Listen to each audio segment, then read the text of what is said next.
Hello, in this video we're going to show how to play tic-tac-toe, noughts and crosses, or X's and O's, whatever you call it. Here's how to win.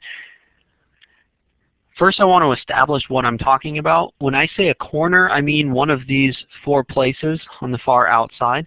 The corners and any other pieces really aren't that important which corner you use, as long as you pick a corner. So they all sort of work the same way.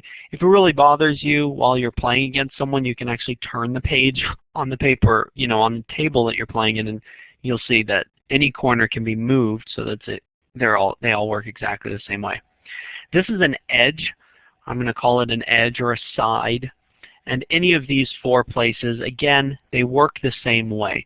So you'll see with all these solutions that I kind of use those spaces interchangeably.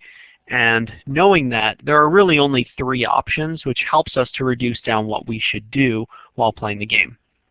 Option number one is a corner. A side is option two, or the center or the middle is the third option. So where should you start? Should you start at a corner, a side, or the middle when you're playing tic-tac-toe? The best place to start is the corner, and the reason why is because if your opponent takes any of these spaces that are left, 7 out of the 8 options that are left, you will win. So every single option except the middle, you will definitely win. On the flip side of that, if your opponent starts by taking a corner, you need to take the middle if you want to win. So if your opponent starts the X in any corner, and you're the O's going next, you have to take the middle, otherwise you'll lose.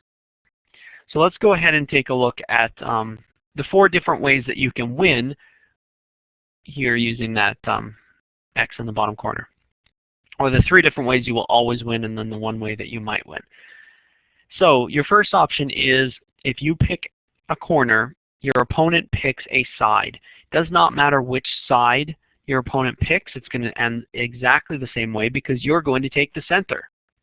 So I'm going to show you how to do that here using this side. It does not matter which side, it'll work out exactly the same way. You pick the center, and that forces your opponent to pick the opposite corner of where you started, because that will block. Then you'll pick this corner here, the adjacent corner, and that makes it so that you have the option of going here and winning or going here and winning. Your opponent has to block one but can't block both, and so you win. So again, that was option number 1 if your opponent takes a side. The second option is if your opponent takes an adjacent corner. What I mean by an adjacent corner is a corner that's on the same side of the tic-tac-toe board as where you started. So either this corner or this one. You'll always win with this as well. All you need to do is go to the other adjacent corner, and I'll show you how this works. So let's say our opponent, we start here, our opponent takes an adjacent corner. You take the other adjacent corner. That forces your opponent to go here, and now you're going to pick the last corner, giving you, again, 2 options to win. You can win either by going here or by going in the center. So your opponent's going to block one of those, you're going to use the other one and win. And that is how you win if your opponent picks an adjacent corner. The opposite corner is very similar.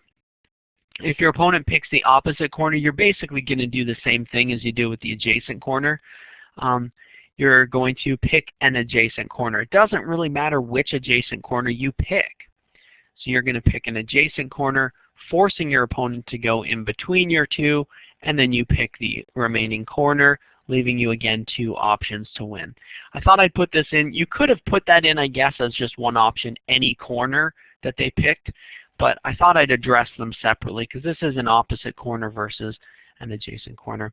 Either way, the opponent blocks you in one place and leaves open the other way for you to win. So the only place that your opponent can go and actually stop you from winning if you pick the bottom corner is to go into the middle.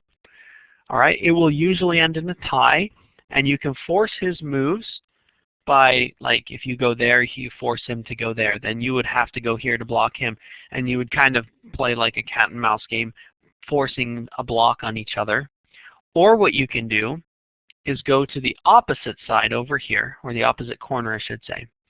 If you go to the opposite corner, then you're in a situation where if your opponent takes a corner here or here, then you win, because you'll take the opposite. If he takes this corner, then you're forced to take this to block him, but it also gives you 2 options to win, which is what you want. If he goes to any of the sides, then it's probably going to end in a tie. I'll go ahead and show you how that happens. He picks this side, you block him. He blocks you, you block him.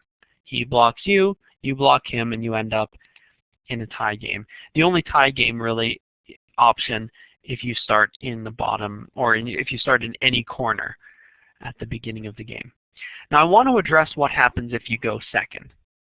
We already talked about if you go second, it's going to be very difficult for you to win. You are on the defensive instead of the offensive. So what your goal is when you go second is to either force a tie or wait for your opponent to make a mistake. If your opponent starts in the corner, you have to take the middle, otherwise you lose. I already demonstrated that. But anywhere your opponent goes, you're going to try and take the middle in your second move. So if they pick a side, you take the middle. If they take a corner, you take the middle. You're always trying to take the middle, all right, if you're second. Now, then after that point, you're just going to carefully watch what your opponent does and block them on every move. The other option, anywhere but the middle, the other option is if he picks the middle. If he does take the middle, you have to take a corner. If he takes the middle, you take the corner, and then you block like crazy. If he takes the middle and you take a side, he will win, because he will take the corner, forcing you to go up here, and then he'll go here, giving himself 2 options, and then win. So what you need to do is watch. If he takes the middle, you take a corner, and then you just carefully block him, and you'll be fine. If he takes the middle and you take a side, you will lose. So here's an example of going second. He takes the middle, I take a corner. He then takes another corner, I block him, he blocks me. I block him, he then goes over here. Doesn't really matter where he went there. I have to block him again, and then we end up in a tie game. So going second, you watch for him to make a mistake, or you block him very carefully so that you force a tie. Hope that video was helpful for you, covering all the ins and outs of how to win while playing tic-tac-toe.